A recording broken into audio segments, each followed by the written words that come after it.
The promotion came with a corner office, a budget she wasn't allowed to touch yet, and a team list that made her set down her coffee very carefully so she wouldn't throw it. Luca Hartwell, senior copywriter. Sloane had heard the name the way you hear weather warnings noted. Filed, not fully believed until it was already raining. Charming, people said. Brilliant when he felt like it. The kind of person who made missing a deadline feel like a personality quirk rather than a professional failure. Every agency had one. She had just apparently inherited hers. She picked up her coffee again, took a sip, looked out through the glass wall of her new office. Her fishbowl. She was already calling it at the pit beyond, where her team was filtering in for the morning. She had 17 minutes before the first all hands. She used 14 of them, memorizing everyone's name, title, and most recent project credit. The other 3 she spent staring at Luca Hartwell's personnel photo and deciding she already didn't trust him. He had a great jawline. That was the problem with people like him. The jawline preceded the disappointment. The conference room smelled like dry erase markers and someone's very ambitious breakfast burrito. Sloane stood at the head of the table and watched her team settle in. She started at 9:02 on purpose. She was 3 sentences into her introduction when the door opened. Luca Hartwell came in carrying a cardboard tray with 9 coffees on it and an expression of total, weaponized pleasantness. "Sorry," he said, in a tone that did not sound sorry at all. Line was brutal. He set the tray down on the side table and started distributing cups with the casual efficiency of someone who'd done this before. He had written names on them, everyone's name, in the right order around the table. He set hers in front of her last. Oat milk latte, single shot, no sugar. Exactly right. She had not told him how she took her coffee. "Thanks," she said, because she had been raised correctly. Of course. He dropped into the last open chair, not the one nearest the door, but the one directly across from her, center of the table. Full eye contact. He folded his hands on the surface and looked at her with an expression of total attentiveness. "Ready?" The expression said, "Whenever you are." She continued her introduction. She did not look at him again for 4 minutes. She was aware of him the entire time. The meeting ended at 9:47. Sloane was gathering her notes when Sylvia appeared in the doorway. They walked. The Nova hallways were narrow and loud, covered in pinned-up campaign proofs and a defaced motivational poster. "The Lumino's pitch," Sylvia said. 8 weeks.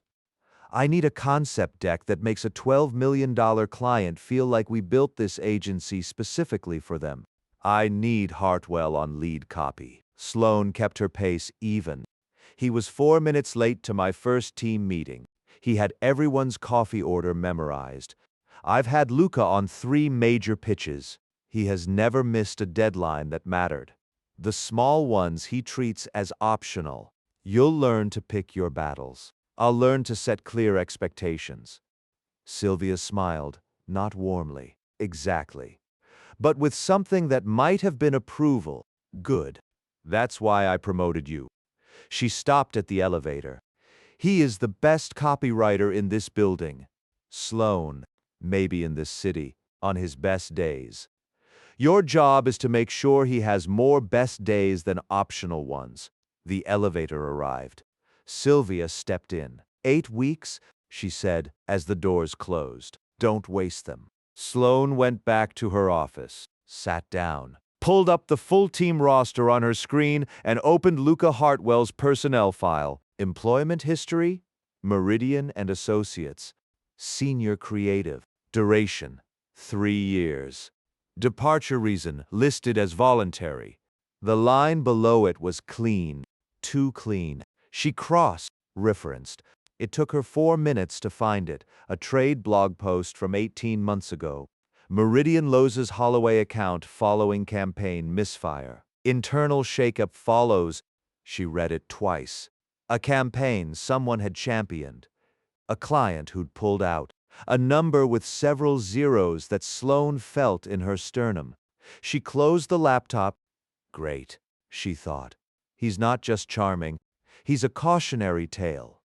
She looked out through the glass wall. Across the pit, Luca Hartwell was already at his desk, headphones on, staring at his screen with an expression of total focus that looked, from here, nothing like the man who'd walked in 4 minutes late with everyone's coffee order, and a smile designed to make you forget he'd been late at all.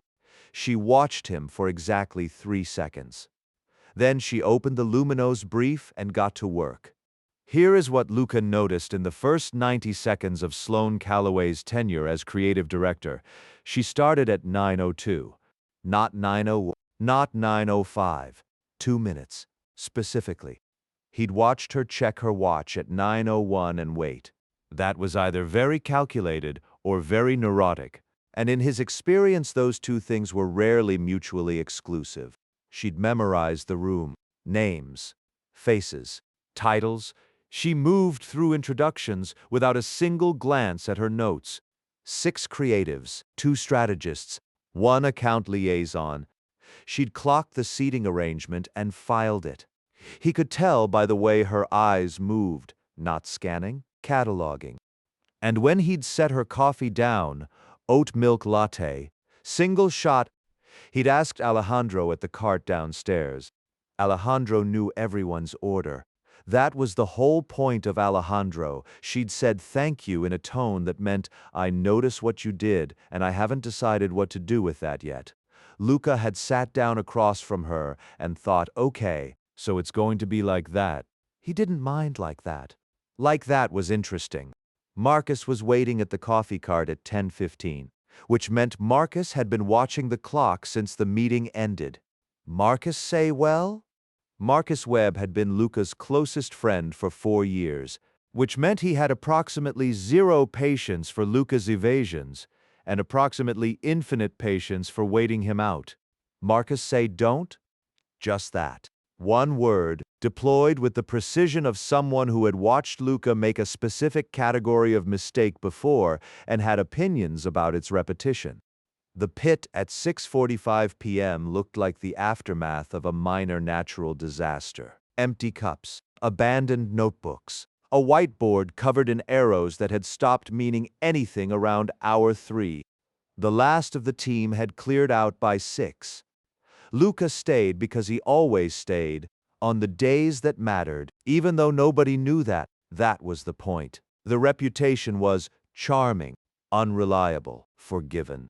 The reality was he did his best work when no one was watching, which meant no one was watching for the outcome, which meant when it landed clean.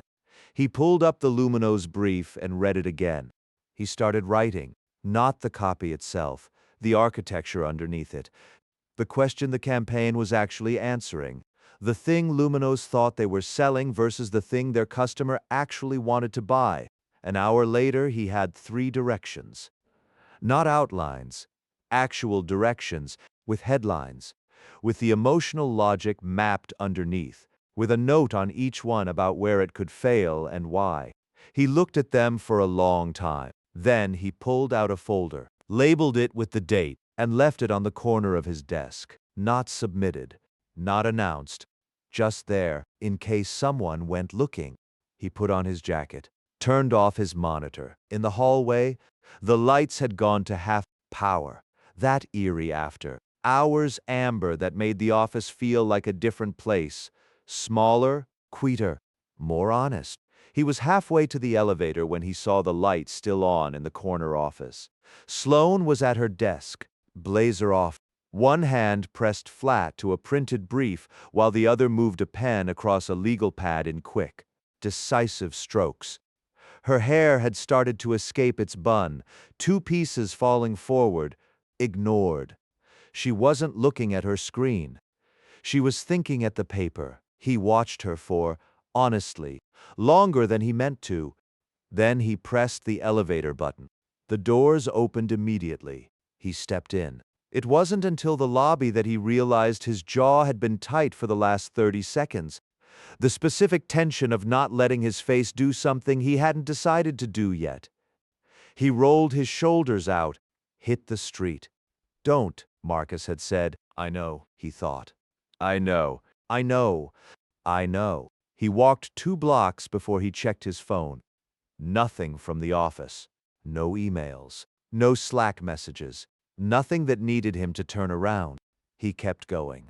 Behind him, on the 14th floor, a light stayed on. The folder was on her desk when she arrived at 8:47 a.m. No name on it. No sticky note. No email flag.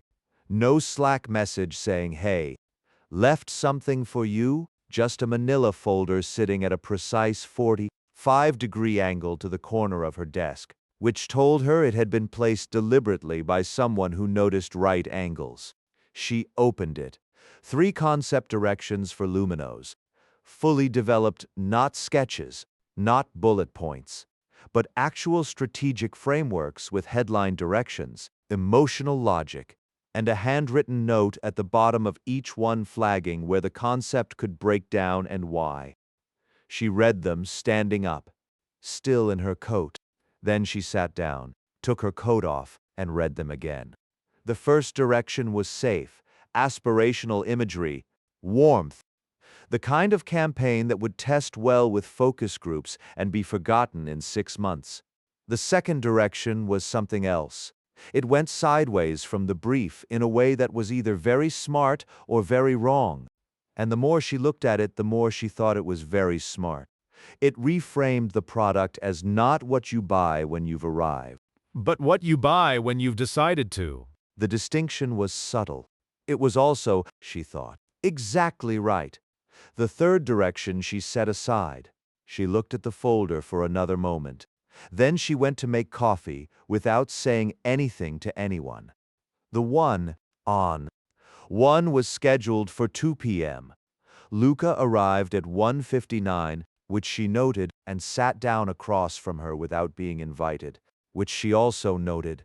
Something moved at the corner of his mouth, not quite a smile. She looked down at her legal pad. A beat. She had not meant to say that. She had specifically decided not to say that, on the grounds that acknowledging work he hadn't officially submitted would reward the behavior and complicate the dynamic, and approximately 11 other reasons she'd enumerated to herself at 7 a.m. She looked up.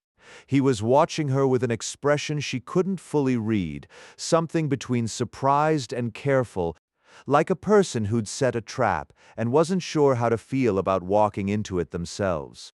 A pause. Then, neutrally, his expression shifted again, that careful quality sharpening into something more attentive. He stood, straightened his jacket. It was slightly wrinkled. She noticed, in a way that suggested he'd grabbed it off the back of his chair rather than hung it up. He was almost at the door when she heard herself speak again. He stopped. She could see him in her peripheral vision, half turned. She nodded once. Professional. Final. He left. She looked at her legal pad. The 3 lines of prepared notes stared back at her. She had used approximately none of them. Danny appeared at 4:15 with 2 mugs of tea and an expression that meant she had been waiting all day to have this conversation. The assignment came to her at 5:50. She typed up the hardest brief on the deck and assigned it to Luca Hartwell. This is a test, she told herself. Standard management. You're assessing capacity. She hit assign. She shut down her monitor and collected her things. She was almost to the elevator when she remembered she'd forgotten to lock her desk drawer. She went back, passed through the pit. On Luca's desk, in the center of the otherwise clear surface, was a single post-it note. She wasn't trying to read it. She read it anyway. Concept 2. The reframe. She thinks it works. 3 words underlined. She thinks it works.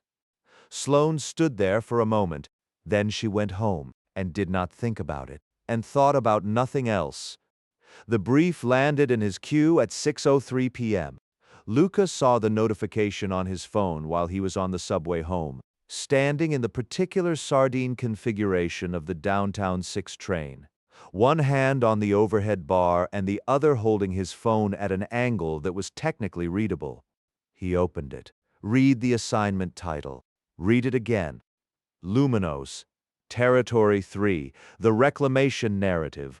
Territory 3 was the one he'd flagged internally as the highest risk, highest reward option on the deck. The campaign direction that required the client to trust the agency completely, to let go of their existing brand language and follow the creative somewhere they hadn't been. It was also, objectively, the hardest brief on the deck by a significant margin. He locked his phone, stared at the subway map on the wall across from him without seeing it. "She's testing you," said the part of his brain that sounded like Derek. "She thinks you can do it," said the part that sounded like Marcus. "The second concept was the strongest," said the part that sounded like Sloane. Precise and almost involuntary, like she'd said it before she'd decided to. He unlocked his phone and read the brief again. He got off 2 stops early and walked the rest of the way home, thinking. By midnight he had filled 4 pages of his legal pad and solved exactly nothing. He made coffee he didn't need and stood at his kitchen counter and looked at the 4 pages. The problem was the word reclamation. It implied loss. You had to be careful with implied loss in luxury copy. It could tip from resonant to mournful in a single adjective. The client would spook. He wrote, "What if the loss isn't the point? What if the return is?" He stared at that. Then he wrote 6 words underneath it. And those 6 words were the headline. And he knew it the way you knew a key turning in a lock, not with fanfare, just with the clean, physical fact of the thing opening. He wrote for another hour. When he stopped, he had the bones of something real. The office at 8 a.m. smelled like fresh coffee and quiet ambition. Luca got in at 7:52, which was earlier than anyone expected him, including himself. He sat up at his desk, opened the brief, and looked at what he'd written the night before in the cleaner light of morning. It held up. That was always the test, whether the midnight certainty survived the 8 a.m. read. Most of the time it didn't. This time it did. He was deep enough into the structural draft that he didn't hear Sloane come in. He looked up at 9:15 and she was already in the fishbowl, already working.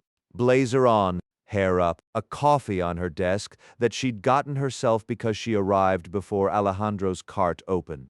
At 11:30, Marcus dropped into the empty chair beside Luca's desk with the specific casualness that meant he had something to say. "Marcus, say you're in early."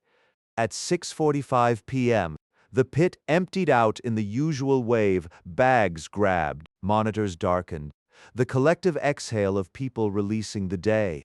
Luca stayed. He was rebuilding the rationale section when his concentration broke. Not from noise, from the absence of it. He looked up. Sloane was standing at the pit's edge, coat on, bag over one shoulder. She wasn't looking at him, she was looking at the wall where the luminous timeline was pinned, the 8. Week countdown with its color, coded milestones. Her expression was the one she wore when she was calculating, still, precise, slightly removed from the room. Then she looked at him. Found him already looking. She nodded once. Looked like she was going to say something else, then didn't. She turned toward the elevator. She stopped, half, turned. Something moved across her face too fast to name, there and then managed. She left. He listened to her footsteps cross to the elevator, the soft arrival of the doors, the quiet after. He looked at his screen. What if the loss isn't the point?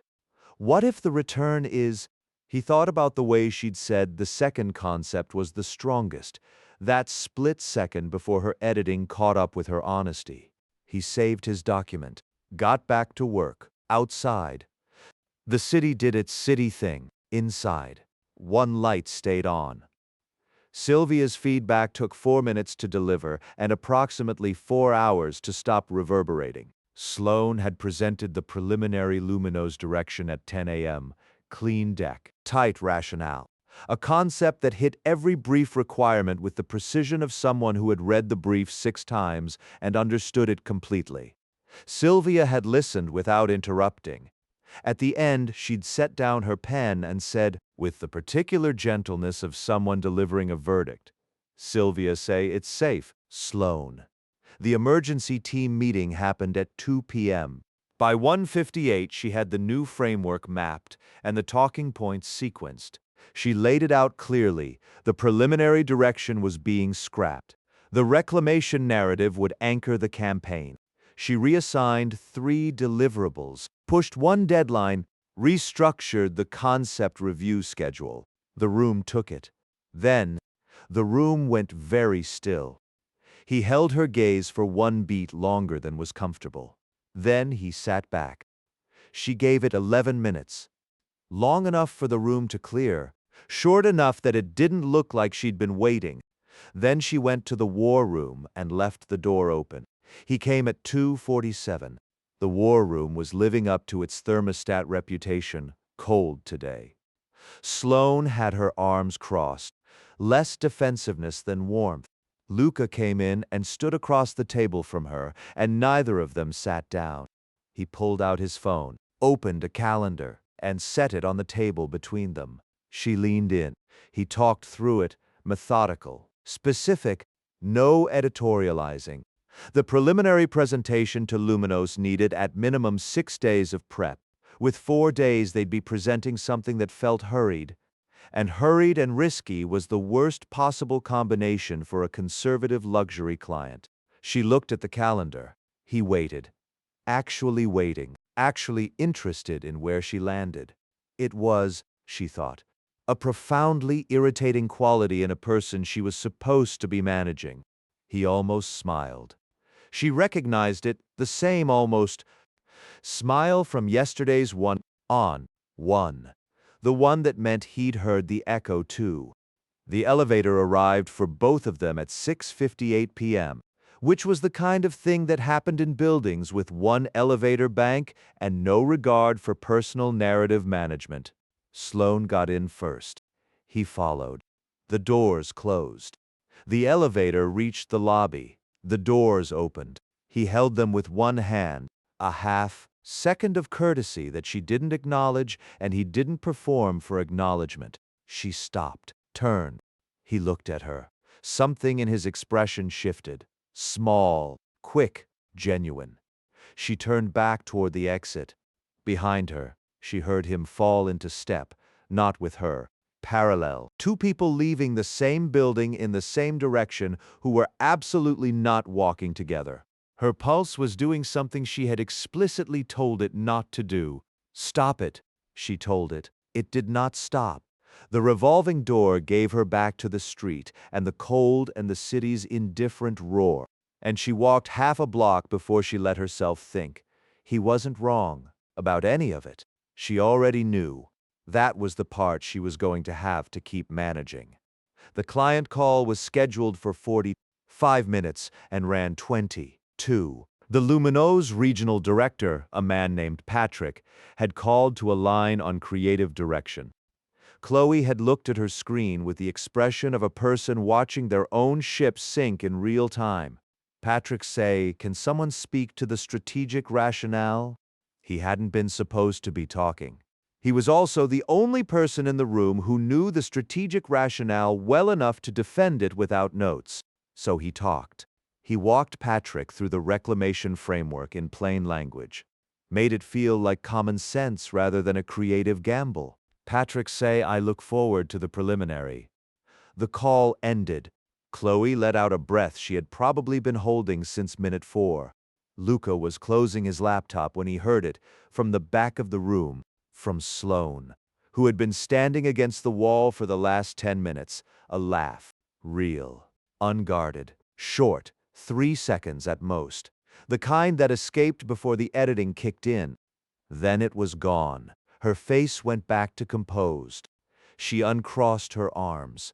She looked at her phone. Like it hadn't happened! Luca looked at his laptop screen, which told him nothing useful. 3 seconds, he thought. Okay. Marcus was at his standing desk when Luca got back to the pit. Marcus' call went long. His expression was the particular one that meant he had already completed this conversation in his head and was waiting for Luca to catch up to the conclusion. Luca said nothing. Marcus say, "Yeah, okay." The rooftop at 7:15 p.m. smelled like someone had been smoking up here earlier and the wind had mostly handled it. The city spread itself out in every direction, lights compiling into the particular grammar of New York at dusk. Luca came up here when he needed the sky. He heard the door behind him and turned. Sloane stopped when she saw him. She looked at the roof, which was not actually very big, then at him. They looked at each other for a moment, two people performing the option of leaving without selecting it. She walked to the railing, stood about 6 feet from him, which was close enough for conversation and far enough for deniability. The wind did something to her hair, moved a piece of it across her cheek. She tucked it back without looking away from the city. They stood there in the not weird silence for another minute. Then, the city hummed below them. She was looking at him with an expression that was doing several things at once, calculating and something warmer and something careful. She almost said yes. He could see it. The intake of breath, the slight shift of weight toward him. The moment before the editing caught up. Then her phone buzzed. She looked at it. The moment went. She moved toward the door, stopped with her hand on the handle. She was gone before he could decide what that meant. He turned back to the city. The lights were doing their evening thing, the slow accumulation of windows going yellow, the particular quality of dusk becoming night in increments too small to track until suddenly it had happened. She almost said yes. He was going to have to do something about that, he thought. The question was what, exactly? A person was supposed to do when their boss almost said yes to a drink and then got a phone call and he was still her employee, and the Lumino's pitch was 6 weeks out. The responsible answer was nothing. He stayed on the roof for another 10 minutes, looking at the city, doing nothing responsibly.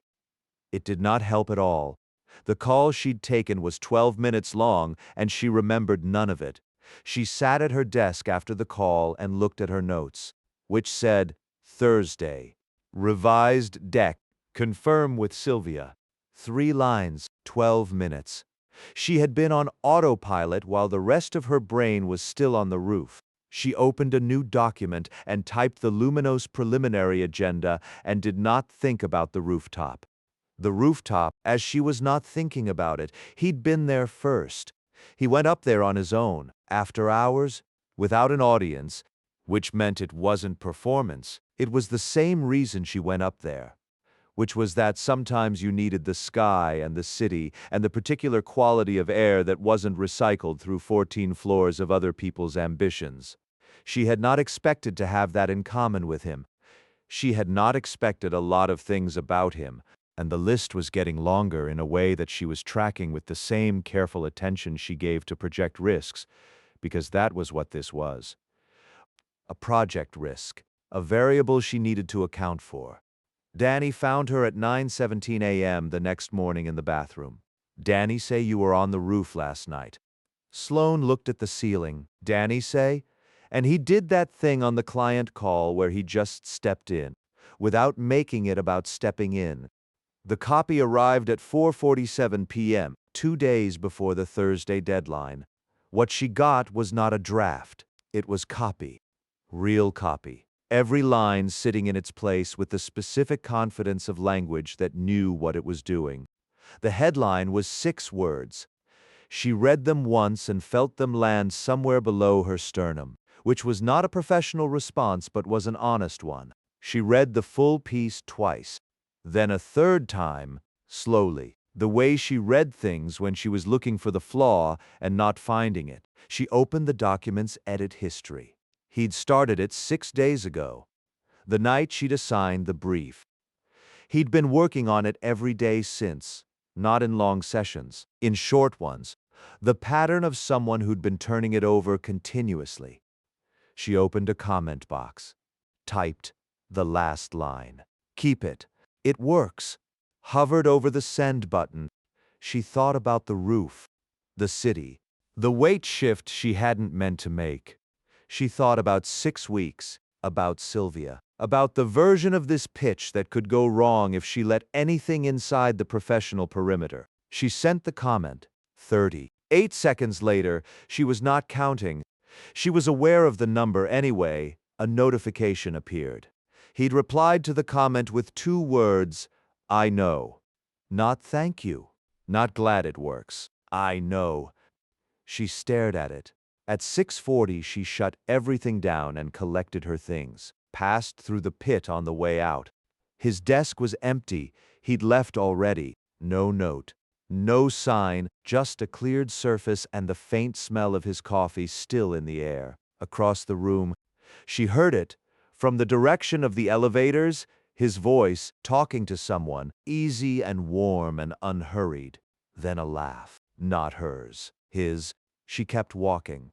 She pushed through the stairwell door instead of waiting for the elevator and walked down 14 flights in the particular silence of someone who had decided something and was not yet ready to say what. The agency happy hour was mandatory in the way that things were mandatory when the person making them mandatory was Sylvia Tran. Luca arrived at 6:15.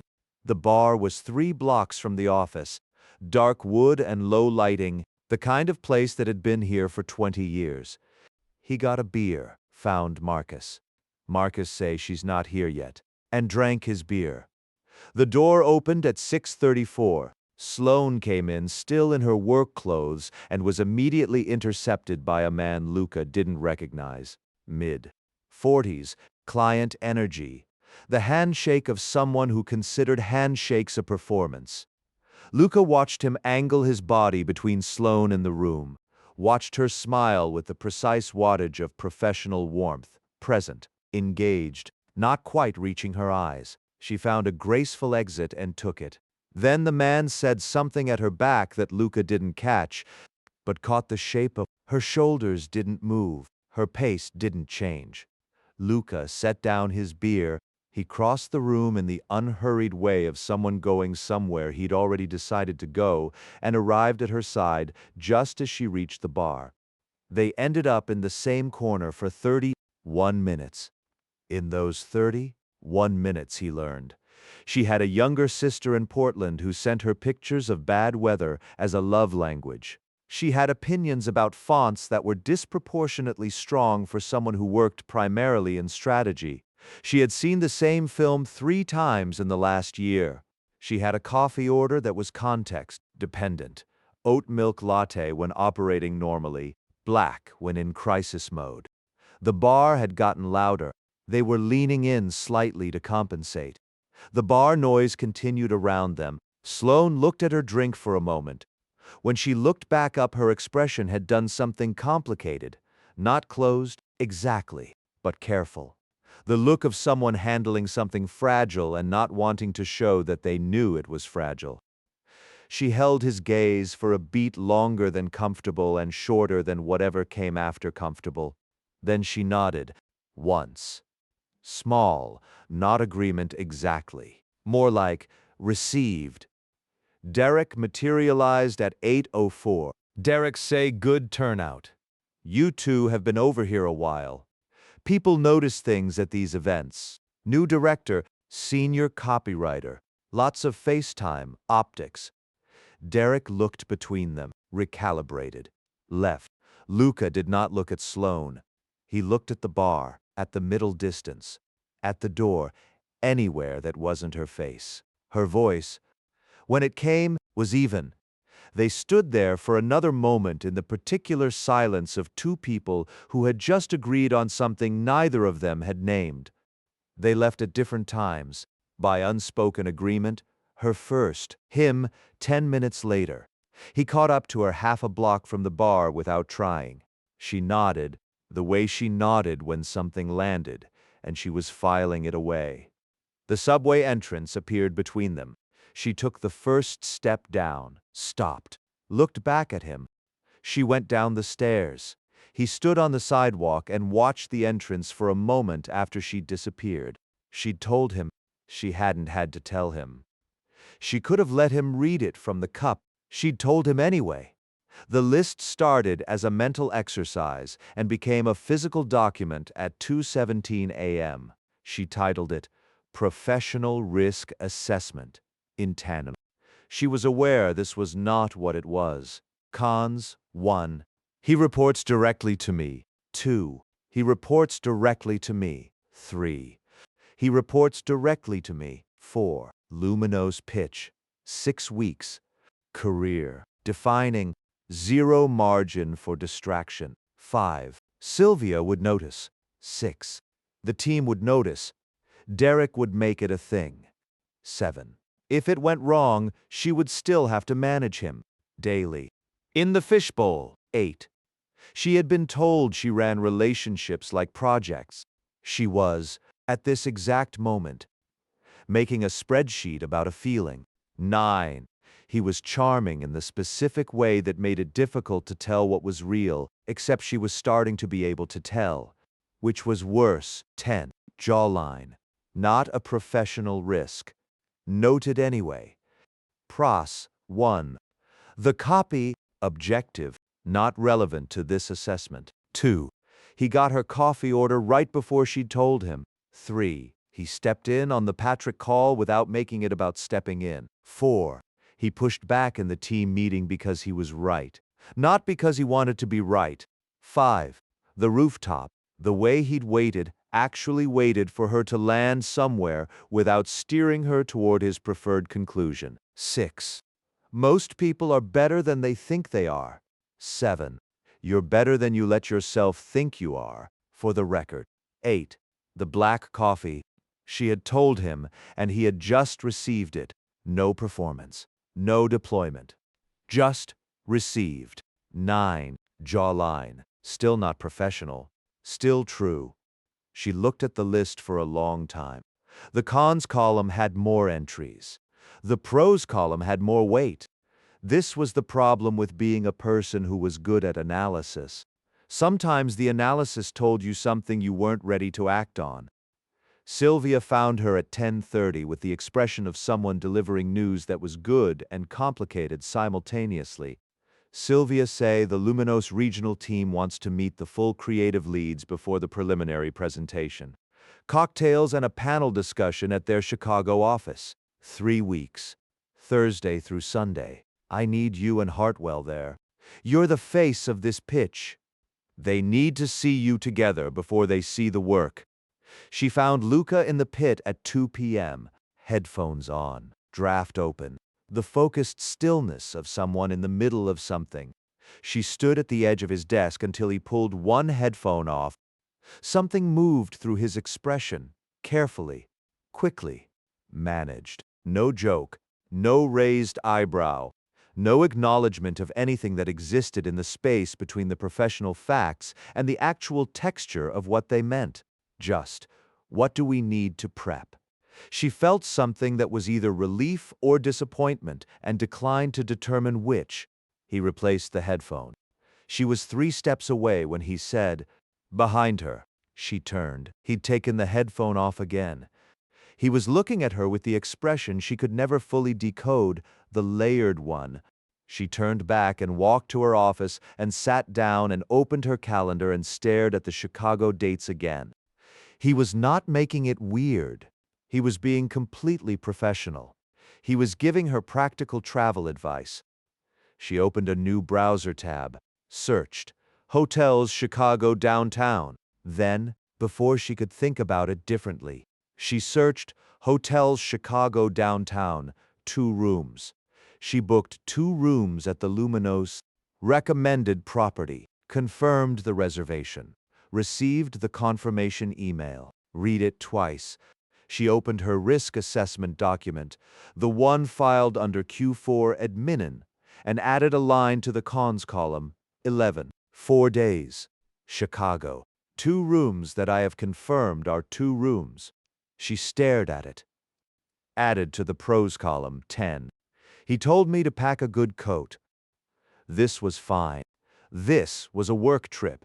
She was a professional who was going on a work trip with a colleague who happened to be occupying a concerning amount of her 2 a.m. mental real estate, and she had booked 2 rooms, and the rooms were confirmed. And everything was completely under control. She picked up her phone, texted Danny, "Don't say anything." Danny's response came in 11 seconds. "I haven't said anything." Then, 4 seconds later, "Yet." Sloane put her phone face down on her desk and looked out through the glass wall at the pit. Luca was back in his draft, headphones on. Still, the particular stillness of someone turning something over quietly, letting it develop the way good things developed. She watched him for 3 seconds. Then she got back to work. It was going to be fine. She checked the hotel confirmation one more time. 2 rooms. Confirmed. Fine. Marcus arrived at Luca's apartment at 7 p.m. on Wednesday night with a six-pack and the specific energy of someone who had appointed himself to a task. The task, it emerged, was watching Luca pack. Luca looked at the shirt. This was factually accurate. He put it in the bag and moved on. Luca put the socks in the bag. Marcus left at 8:47 with the parting observation that Luca had packed 4 identical navy shirts, which was not a coincidence, and they both knew it. Luca closed the door and stood in his hallway and looked at the ceiling. 4 days, Chicago, professional outcome.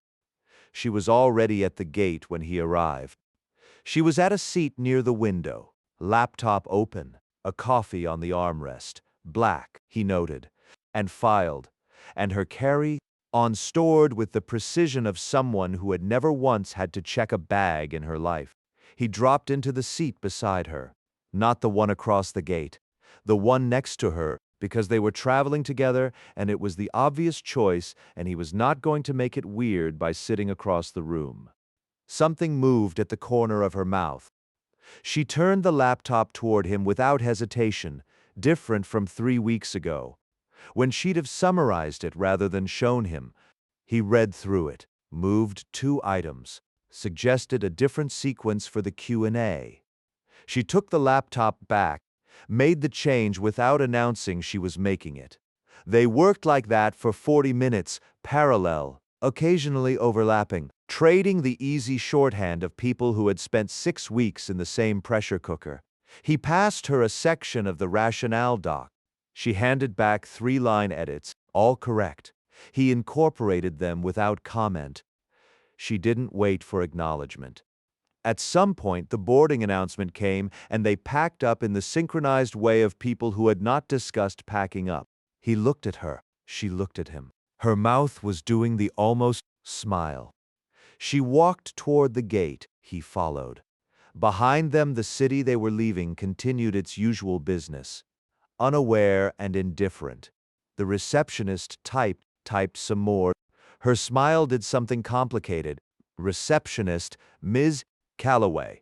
There's been a slight adjustment. The Luminos team called ahead and arranged an upgrade for you both. Our 2-bedroom executive suite, compliments of the client. Luca kept his face completely neutral. This required genuine effort. Sloane turned and looked at him with an expression that was doing several things at once. They crossed the lobby in the particular silence of 2 people who had each decided not to be the one to speak first. The elevator doors opened. They got in. The elevator went up. 12 floors of marble and brass and very tasteful ambient music. The doors opened on their floor. The bellhop was waiting with their bags and a description of the suite's amenities, including the shared living area's gorgeous city views and its full sectional, perfect for relaxing. Luca looked at the sectional through the open suite door. He looked at Sloane. She was looking at the city views with the expression of someone taking a landscape very seriously. The suite settled into quiet. Outside, Chicago arranged itself against the windows, the lake a flat gray line at the edge of the skyline. Luca set his laptop on the coffee table, looked at her across the suite's very nice shared living area. She looked at him. Something in her face did the complicated thing and then settled. He sat down. They were on opposite ends of the sectional. There was a cushion between them and a laptop each, and the entire weight of the Lumino's pitch and 4 days and a city neither of them lived in. He opened his document and got to work and did not think about how easy it was to be in this room with her. She woke up at 6:12 a.m. to the smell of coffee. She lay still for a moment and listened, the low hum of the city outside, and underneath both of those, the small domestic sounds of someone moving around a kitchen with the unhurried confidence of a person who was comfortable in spaces that weren't theirs. She opened her bedroom door. Luca was at the kitchenette in a T-shirt and the kind of sweatpants that suggested he'd had them since college. His hair was doing something unstructured. He was reading something on his phone and pouring coffee at the same time. He looked up when she appeared.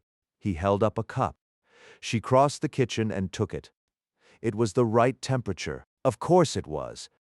She leaned against the counter and drank her coffee and looked out the window at Chicago doing its gray morning thing.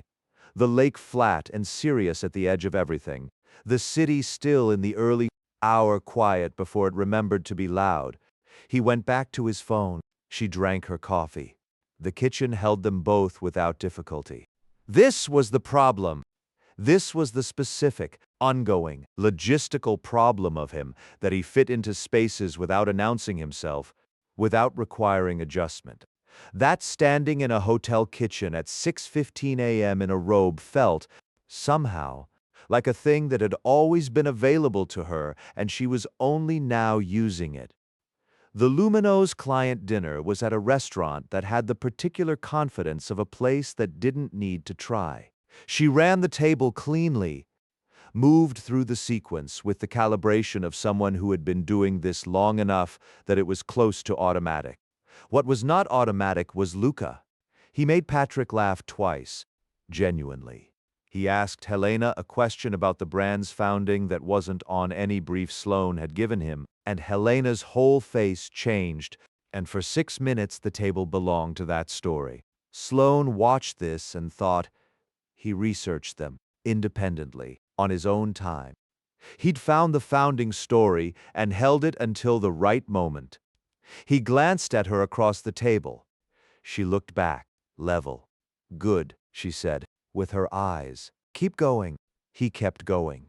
Helena had asked for a preview of the creative direction, just a hint, just a sense of where Nova was taking it.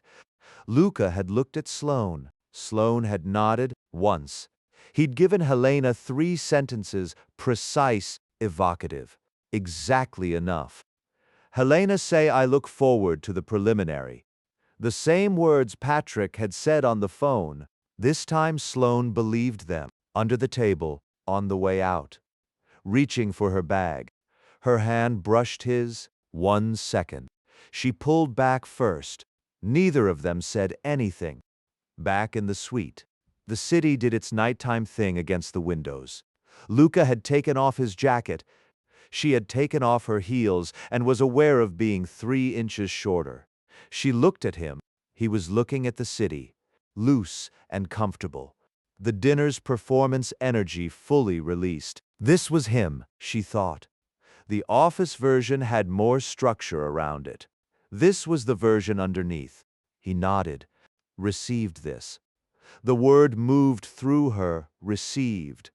He looked at her for a moment. Then something in his face went quiet, not sad exactly, but careful. The way faces went when something landed close to something true. The city pressed against the windows. She was aware of the distance between them on the sectional, 2 cushions now instead of 3, some rearrangement having happened in the course of the evening without either of them charting it. She should say goodnight. She had an agenda to review and a morning debrief to prep and at least 6 reasons to be on the other side of her bedroom door before this quiet became something she had to name. She stood, picked up her shoes. Something moved in his face, accepted, filed, not argued with. She went to her room, closed the door, stood with her back against it in the dark, and listened to the city and her own heartbeat. Through the door, after a moment, his voice, low. almost not there. She closed her eyes. A pause, long enough to mean something. She stood against the door for another minute. Then she got into bed and looked at the ceiling and listened to the suite go quiet around her and thought about the founding story and the oat milk and the two cushions and the specific quality of a silence that had stopped needing to be filled. She lay awake for a long time. She did not mind, particularly. That was the problem. He replayed it at 6 a.m. with the ceiling as his audience. He had said her name through a closed door at midnight in a hotel suite in Chicago, and she had told him to go to sleep, and he had gone to sleep eventually. Around 2 a.m., after a significant period of staring at the ceiling and conducting a thorough review of every decision that had led to that moment. The review's conclusion: he had not said too much. He had said one word. The review's counter: conclusion. It was the specific word, said in the specific way, at the specific hour.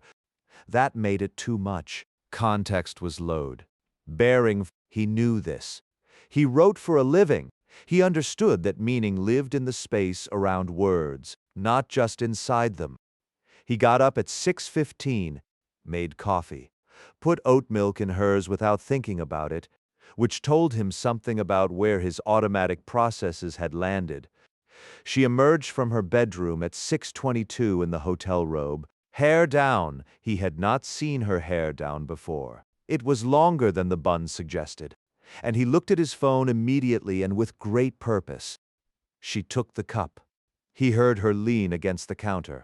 The kitchen held the specific quiet of two people who had said something through a door the night before and were now having coffee. The Lumino's brand event was at their Chicago showroom, a converted warehouse space in the West Loop. They split up at the door by unspoken agreement. Luca worked the room. Product lines, displays, the language people used when they described the brand unprompted. He found her at 3:40 near the fragrance display, talking to a man in a very good suit who was standing approximately 6 inches closer to her than the conversation required. He watched Sloane handle it. She was doing the thing, the precise professional warmth, the redirect. The man said something, leaned slightly closer. Luca moved, not fast, not with any drama. He crossed the floor with the easy purpose of someone who had somewhere to be, arrived at her side. She turned to the man with a smile that closed doors politely. "Excuse me." They walked toward the far end of the showroom. Helena was nowhere near them. Back to work. He let her lead them there.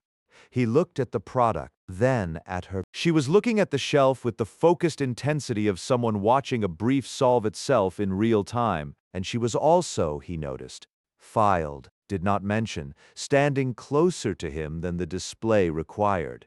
He fell in love with her somewhere between the fragrance display and the walk back to the hotel. He simply became aware of it the way you became aware of weather, not the moment it started, but the moment you noticed you were already in it.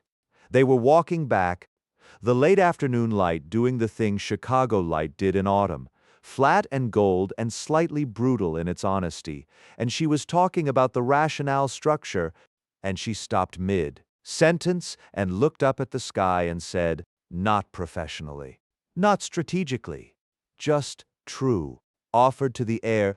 He looked at her looking at the sky, her profile in the Chicago light, her hair still down from the morning and doing what hair did in wind, and something in him went very quiet and very certain simultaneously. Oh, he thought, there it is. He had been in trouble since week 1. He understood now that trouble had been the wrong word. Back in the suite, she had changed out of her event clothes and was on the sectional with her laptop. He made tea, found it in the kitchenette's little basket, and set it on the table next to her laptop without comment. She looked at it, looked at him. She made a sound that was almost a laugh, not the 3-second one. Smaller than that, softer, the kind that didn't need an audience. They worked. At some point, she tucked her feet up beneath her on the sectional. At some point, he put his phone down and stopped looking at it.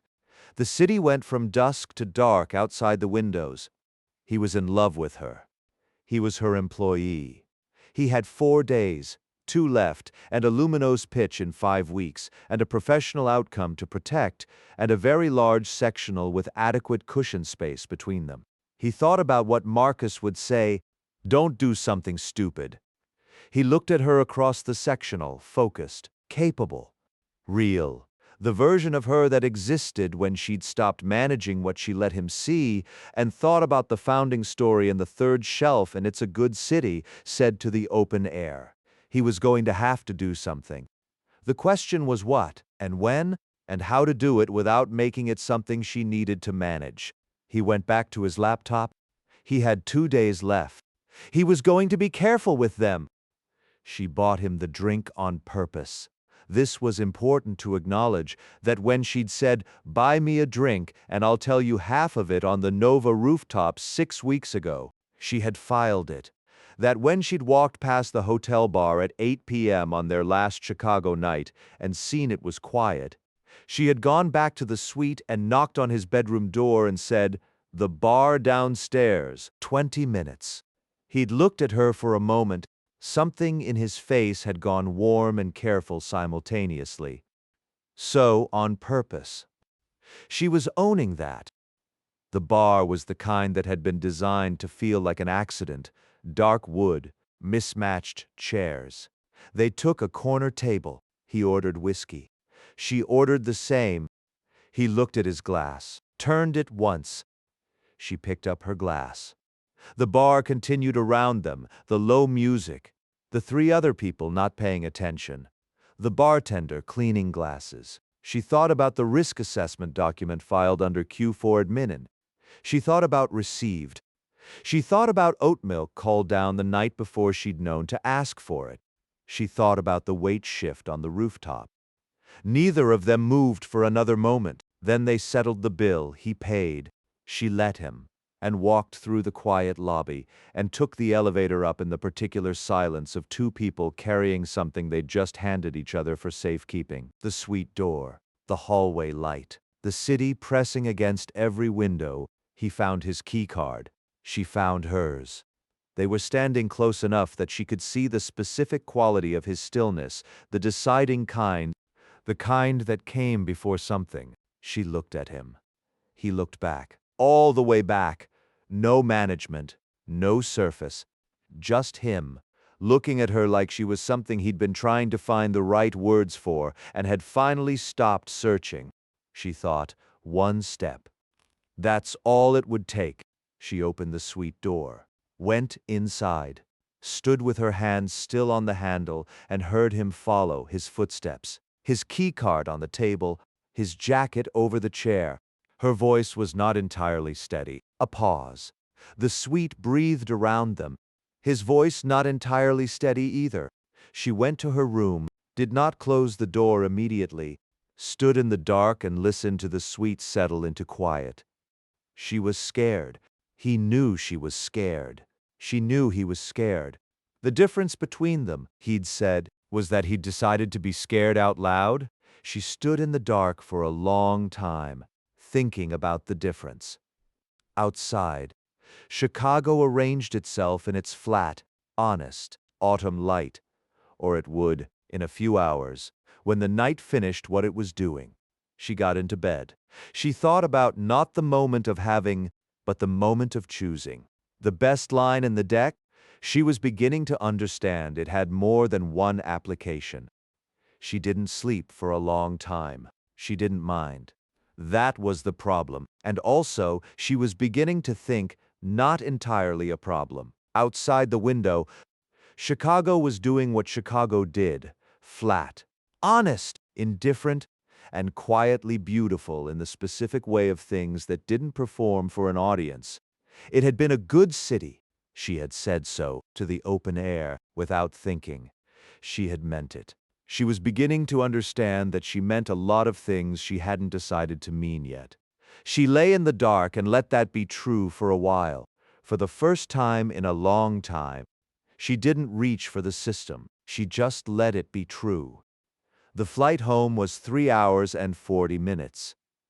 Luca knew this because he watched the progress map on the seatback screen with the focused attention of someone who needed something external to look at. Sloane was in the window seat. She had her laptop open and her headphones on, and the particular posture of someone doing actual work. Not performing work to avoid conversation. He knew the difference now. He did not look at her for the first hour. He looked at the progress map. He looked at the rationale document he'd opened with the intention of refining it and had not refined. He was thinking about the suite door, not what had happened at it. Nothing had happened at it. He was thinking about what it had felt like to stand in that hallway and look at her and know that he could have said something, that she would have heard it. The little plane moved across the little map. He opened a new document, typed, "Not the moment of having, but the moment of choosing," stared at it, closed the document. Beside him, Sloane shifted, adjusted her headphones, did not look at him. He looked at the progress map. New York, 2 hours, 53 minutes. He had said in the bar that the difference between them was that he decided to be scared out loud. He had said it and meant it, and then stood in a hallway with exactly one step between them and done nothing. The office on Monday had the specific quality of a place that looked identical to the place he'd left and was not. Everything was the same. Nothing felt the same. Marcus materialized at his elbow at 9:15. Marcus say, "How was Chicago?" Luca talked. Not all of it. The architecture of it. The bar. The conversation. The suite door. The hallway. The step he hadn't taken. He kept his voice level and told it the way he'd tell a story about someone else, which was the only way he knew how to tell it without it becoming something he couldn't manage. Marcus say, "You told her you were scared, and that the difference between you was that you'd decided to be scared out loud, and then you said goodnight and went to your room." Marcus looked at him for a long time. Luca looked at his closed document. Marcus say, "The time will never be perfect. You know that." He went back to his desk. The team meeting was at 2 p.m. Sloane ran it with the clean efficiency of someone who had been out of the office for 4 days and intended to account for every hour of the gap. She moved through the agenda with the structured precision that he'd once cataloged as armor and now understood as fluency. She did not look at him differently. This was what he'd been watching for, the tell. The slip, the small recalibration that would indicate she'd been changed by Chicago, the way he'd been changed by Chicago. She gave him nothing. She was warm and direct and professional with everyone in the room equally. She was good at this. He'd always known she was good at this. It landed differently now. After the meeting, the team filtered out. He was gathering his notes when she said, "The room cleared." His pulse did something he declined to document. She pulled up the deck on the screen. They went through it, clean, efficient, professional. The shorthand they'd developed over 10 weeks. He moved 2 slides. She moved 1 back. He flagged a transition that wasn't landing. She fixed it in real time. They were good at this. They had always been good at this. It was harder to sit inside now. At 4:47 she said, "That's everything. Thanks." She was halfway to the door when she stopped. She turned. Her expression was the complicated one, the layered one. She held his gaze for a moment. Something in her face did the thing with the layers and the warmth, and then the management. She left. He sat in the conference room for another moment, looking at the deck on the screen, at the line that was staying in the preliminary because everything argued toward it. He closed his laptop and went back to the pit and opened his draft and actually worked, because that was what you did when you'd made a decision, even a waiting decision. You did the work and you held the thing you were holding and you trusted that 5 weeks was not forever. It felt like forever. He opened the draft. He worked. The copy review was scheduled for 6 p.m. because that was the last slot on her calendar, and she needed every hour before it to convince herself the copy review was just a copy review. It was not just a copy review. She had known it since 4:47 p.m. when she'd said the oat milk in the suite. You called down the night before and he'd said it wasn't worth mentioning, and they both stood inside the knowledge that it was worth mentioning and said nothing else about it. She had walked out of that conference room and gone directly to her office and sat down and opened her laptop and stared at the Luminos timeline for 6 minutes without seeing it. She was a professional. The copy review was at 6 p.m. She was going to be fine.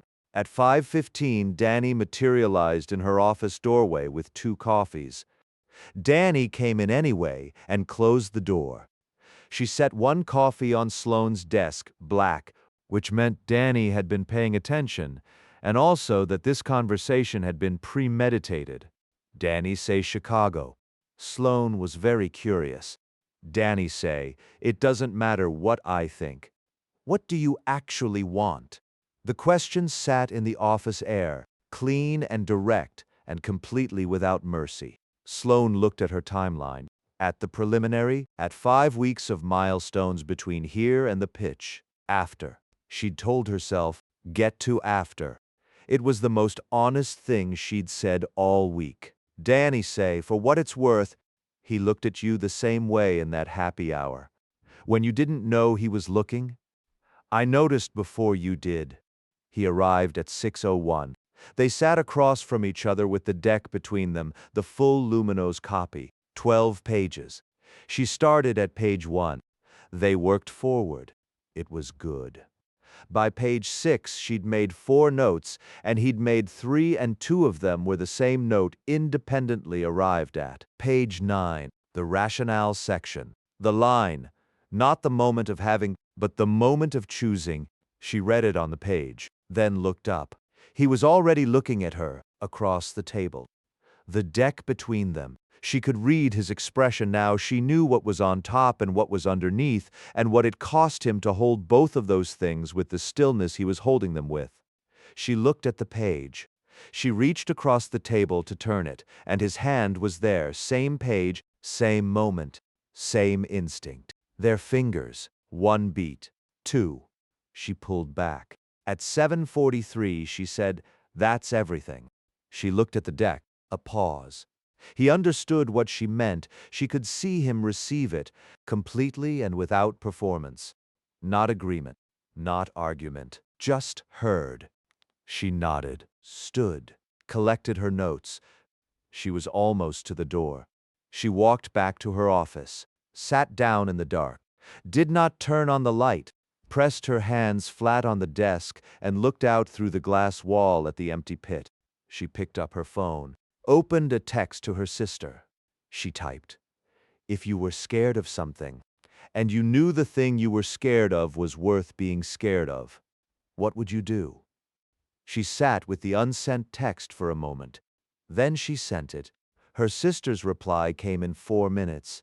I'd probably be scared for a while. Then I'd do the thing. Then, 8 seconds later, you know what to do. You're just scared. She opened her laptop. She typed a message to Luca. Her fingers stopped. She deleted it, typed it again. The message was 11 words, and none of them were the true thing, and all of them were true. The last line in section 3 is perfect. Don't change it. She hit send before she could revise it into something smaller. His reply came in 40 seconds. I won't. 2 words. The same 2 words as always. Carrying everything they were carrying. She closed her laptop, pressed her palms flat on the desk, breathed. After, she thought. She said it once more, quietly, to the empty office, to the glass wall, and the dark pit, and the city beyond. After. Then she picked up her things and went home and thought about 40 seconds and what it meant that he'd been waiting. Marcus had been right about the time. The time was never going to be perfect. Luca had known this in the abstract for 3 weeks and had spent 3 weeks treating it as a reason to wait rather than a reason to move. It was 7 a.m. on a Tuesday, 3 days before the pitch, and he was sitting at Alejandro's cart with a coffee he wasn't drinking and the particular clarity of a person who had slept badly and come out the other side knowing something he hadn't known when he'd gone into it. He was going to say something today, not a speech, not a declaration. Just the true thing, stated plainly. He had decided. Alejandro say the woman or the job? He found her in the war room at 9:15. She was alone. At the whiteboard, the Lumino's timeline laid out in precise handwriting. The final 3 days mapped down to the hour. She had her back to the door. He came in, closed the door quietly. She heard it, turned. Her expression was the working one, and then something moved through it when she saw him. Some quick recalibration she managed before he could name it. He put his hands in his pockets, found the words he'd been carrying since 7 a.m. The war room was very quiet. Sloane stood at the whiteboard with her marker in her hand and looked at him with an expression he couldn't read. She was quiet for a moment that had a lot of weight in it. The pit was running at its pitch frequency, everyone slightly too caffeinated, slightly too loud. Luca sat at his desk and opened the final copy and read through it and made 2 small changes. Derek appeared at the edge of his desk at 11:30. Luca did not look up. Derek say, heard you went in to talk to Sloane this morning. Alone. War room. Door closed. Luca saved the document, looked up. Derek's expression was the one he wore when he thought he had information. Derek went. Luca looked at his screen. The copy. The line. Not the moment of having, but the moment of choosing. He had chosen. She had said after Thursday. After Thursday was 3 days. He could do 3 days. He opened the next section and kept working. Because that was what you did when you'd made a choice that hadn't landed yet. You kept doing the work. You showed up. You were the person you'd said you'd be in the room where you'd said it. He was going to be at that pitch on Thursday. He was going to be there fully. And then it was going to be after Thursday. He saved the document, kept working. The pitch started at 10 a.m. and ran 53 minutes.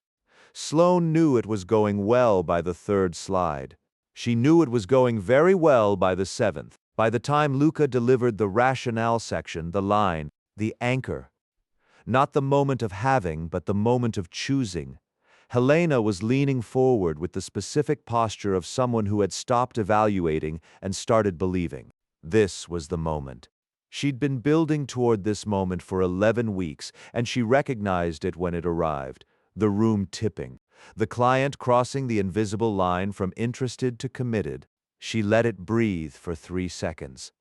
Then she moved into the close. She had looked at him exactly once. Slide 11. Their eyes had met across the table for the half-second of the handoff. He had been steady, focused, fully there, exactly as he'd said he would be. The room exhaled, professionally, the collective release of tension that meant the answer was yes before anyone had said yes. Sloane kept her face composed and warm and entirely in the room for the 7 minutes of closing conversation that followed. She did not look at Luca until the elevator doors closed.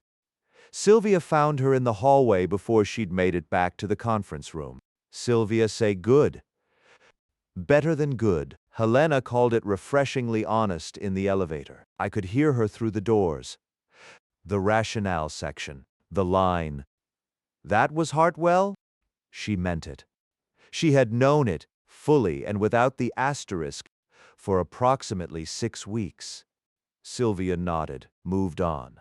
Sloane stood at the conference room door and watched her team through the window. She was looking for Luca. He wasn't there. She told herself this was fine for approximately 4 minutes. Then she checked his desk. Empty. The pit. He wasn't in it. The war room. Dark. She was not going to check the rooftop. She checked the rooftop. He wasn't there. She stood at the rooftop railing and looked at the city and let herself be honest, for a moment, in the cold air where there was no one to manage it for. On Tuesday, she had told him, we can't do this right now. She had been right. She had also watched something move through his face when she'd said it. Not hurt, exactly, but something that went careful and quiet the way things went careful and quiet when a person had done something that cost them and was absorbing the cost without making it someone else's problem. He had come in to say a true thing. She had told him the timing was wrong. And he had nodded and said, "I know, and I'll be there, fully." And then he had been there, fully, for 53 minutes. And now he was gone. She had been right about the pitch. She thought about Danny saying, "That's not a no. That's a series of obstacles that a person lists when the answer is yes, and they're trying to talk themselves into no." She thought about her sister say, "You know what to do. You're just scared." She thought about him in the bar in Chicago, saying, "I've decided to be scared out loud." She had not thought with enough seriousness about what it cost a person to say the true thing at the wrong time and be told to wait, and then come to a pitch and be fully there, and then disappear before she could find him. "You know what to do," her sister had said. She stood at the railing for another minute. Then she went to look for him. She looked for 20 minutes. His desk was still empty. His jacket was gone, which meant he'd left the building. She checked her phone. No messages, nothing on Slack. The team channel full of celebration noise that he had not added to. She stood at the elevator and pressed the button and thought about where he would go. If he was the kind of person who needed the sky sometimes and the rooftop was occupied by his manager having a moment. Alejandro's cart! She pressed the lobby button. The cart was at the corner, its usual position. Alejandro was there. Luca was not. She walked to the cart anyway. Alejandro looked at her with the assessment of someone who had been watching this building's dramas for 11 years and had already diagnosed this one. "Alejandro say he left 20 minutes ago." Alejandro considered this. "Alejandro say he didn't say, but he asked me to keep a coffee warm, just in case." Sloane looked at the coffee on the cart. Hot, waiting. Oat milk. She was certain, without checking, just in case. She stood on the sidewalk in the cold afternoon and felt something loosen in her chest, something that had been held at pitch tension for 11 weeks and was only now, in front of a coffee cart on a Thursday afternoon, starting to release. He had left a coffee, just in case. "Thank you, Alejandro," she said. "Alejandro say he goes left when he needs to walk." She picked up the coffee, went left. She didn't find him that afternoon, but she knew, with the clean certainty of a person who had finally stopped talking themselves into no, that she was going to, and that when she did, she was going to be scared out loud. He had left the coffee with Alejandro at 11:47 a.m. This was, objectively, a ridiculous thing to do. He had walked left because left was downhill and downhill required less decision making, and he needed, for approximately 30 minutes, to not make decisions. The pitch had been good. He knew it had been good. He was not worried about the work.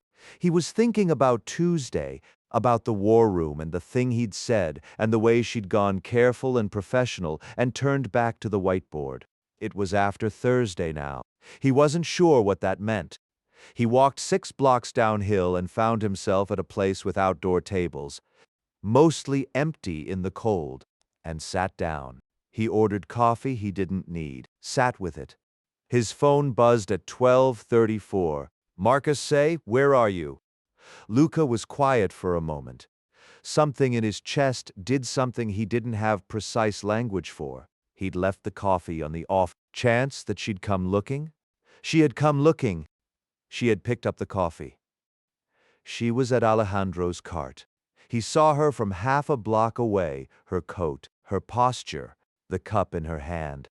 She was facing the building entrance, watching for him. He walked toward her. She saw him at 20 feet, didn't move. He closed the distance and stopped 2 feet away, which was close enough to talk and far enough to give her room to decide what this was. She looked at him. He looked at her. She was holding his coffee, the one he'd left just in case, and her expression was the complicated one.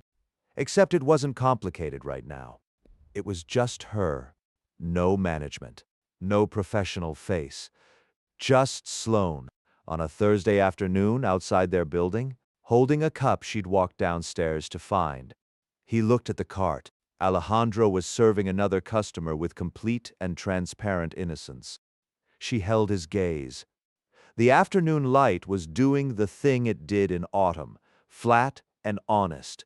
No flattery, just the truth of whatever it fell on. Something in him went very still and very certain at the same time. She looked at him. Then she let out a breath, long and slow, the specific exhale of 11 weeks releasing. Her shoulders dropped a half inch. Her face did something that wasn't quite a smile and wasn't quite a laugh and was entirely real. "Come back upstairs," she said. "The team's celebrating." She shifted the coffee to her other hand. She nodded once, turned toward the building, then stopped. She went through the door. He followed. The lobby was warm after the cold. They crossed to the elevator. She pressed the button. The doors opened immediately. They got in the elevator, going up. She looked at the floor numbers the way she had on the first day. He remembered it exactly. He had thought then, "This is going to be interesting." He had been correct. The elevator went up. Neither of them looked at the floor numbers. The doors opened on 14. Sloane walked in first. He followed. She stopped at the edge of the pit, looked back at him once, the real look, the one she gave him when no one was watching and she'd stopped managing what she let him see. He looked back. "Okay," her face said. "Okay," he said back, without words. She turned to her team and became the creative director, warm and precise and entirely in the room. And he went to his desk and sat down and looked at his screen and thought about Scared Out Loud and the coffee she'd carried upstairs and the half-inch her shoulders had dropped. Something had just shifted. Yeah, it had. He opened his document, looked at the line, not the moment of having, but the moment of choosing. He understood now that he'd been writing toward this all along. He saved the document, smiled at his screen, got back to work. She called her sister at 9 p.m. on Thursday night. Her sister was quiet for a moment. Sister say, "Tell me." So she told her, not the full 11 weeks, but the shape of it. The coffee cart, the sidewalk. Scared Out Loud. Sister say, "You made the first move." Sloane sat with that, in her apartment, on her couch. The city doing its quiet Thursday thing outside the window. She had taken her blazer off. Her hair was down. She felt the specific lightness of a thing released. Sister say, "Next time, don't wait 11 weeks." She laughed. The real one. 3 seconds. Unguarded. She found Sylvia at 8:30 a.m. on Friday. 15 minutes. Sylvia's office. The door closed. She stood in the hallway for a moment. The building moved around her, the morning frequency, people and coffee, and the ambient hum of a place that had just won something and hadn't quite come down from it yet. She took out her phone, typed a message, "Your office or mine, 15 minutes." His reply came in 22 seconds. Rooftop. She looked at the message, then at the elevator, then at the stairs door, which was faster. She took the stairs. He was already there. Of course, he was already there. She was beginning to understand that this was simply a thing about him, that when something mattered, he arrived first and waited. Without performance, without making the waiting into a statement, he was just there, at the railing, hands in his pockets, looking at the city the way he always looked at it.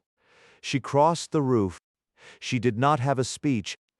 She had thought about having a speech and had discarded them on the grounds that everything she'd ever needed to say to him, she'd said better unrehearsed. This was the data. She was going to trust the data. She stopped beside him at the railing. He looked at her. She looked at him. He was very still, then stopped, then started again. Because she'd promised herself she was going to do this without the project management, without the outcome goals. She was going to do it like a person who had decided to be scared out loud and meant it. He looked at her for a long moment. The city hummed. The rooftop held them. The autumn light did its flat, honest thing. No flattery. Just the truth of whatever it fell on. He figured out the question. He asked it. Not with words, she answered. Also not with words. The city continued below them, completely unaware and magnificently indifferent, and on the rooftop of a mid-size advertising agency in New York. The creative director and the senior copywriter stood in the good light and answered a question that had been building since the first morning and the coffee order and the 3 seconds she'd watched him across the pit and told herself it was nothing. It was not nothing. It had never been nothing. They came back inside at 9:47. Professional. Composed. She went to her office. He went to his desk. She sat down, opened her laptop, looked at the Lumino's account folder, closed, complete. 1. She opened the document she'd filed under Q4 admin 11 weeks ago and read through it. The risk assessment, the pros and cons. Jawline appearing twice. He reports directly to me, numbered 3 times. She looked at the pros column. He told me to pack a good coat. She smiled at her screen, at no one. At the specific ridiculousness of having filed a risk assessment about a feeling and then caught feelings anyway. Because feelings were famously unimpressed by risk assessments, she deleted the document. Then, because she was who she was, she immediately opened a new one. She titled it, Things That Were Worth It. She typed 1 line, then she closed it. Because some documents didn't need more than 1 line, and filed it somewhere she'd remember, across the pit, through the glass wall. She could see him at his desk, headphones on, draft open, the stillness of someone in the middle of something real. He looked up, found her already looking. She held his gaze for 3 seconds. Then she looked back at her screen. She was smiling. She did not try to stop. 3 weeks later, Marcus said, I told you. They were at Alejandro's cart, 8:15 a.m., the sky doing something honest with the light. Luca looked at the building. Inside, somewhere. Sloane was running the day with the precise and capable energy of someone who had stopped needing to prove something and was just doing it. The team celebration happened on a Wednesday, 3 weeks post-pitch. Chloe made a toast. The work was good. The team was good. And the brief was impossible, and we did it anyway.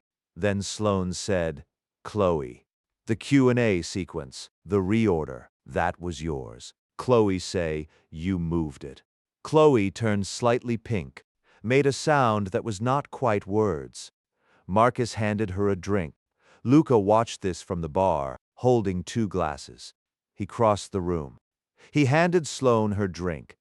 She took it without looking at him. She was still watching Chloe, the warm, focused attention of someone making sure the landing had been clean. He looked at her. She looked at her drink, then at him, sideways, the real look, the one she gave him when no one was watching. She looked at him for a moment, then she looked away, at the room, at her team doing its celebrating. He went to talk to Marcus. Derek found him at 8:47. Derek say, good quarter. Derek turned his glass in his hands. He had the specific quality of a person who was going to say something they'd been deciding whether to say for a while. Derek say, I was wrong about the brief, about her setting you up. She assigned you the hard one because she thought you could do it. Derek looked at him then. Something in his face had the quality of a person who was not accustomed to being wrong and was not entirely comfortable with the experience and was doing it anyway. Derek say, yeah, okay. He moved back into the group. Luca watched him go. Then he looked across the room to where Sloane was talking to the account team. She caught him watching. He raised his glass. She looked at the ceiling, which was her version of hiding a smile. They stayed until last, because they were always last. Not together, not officially.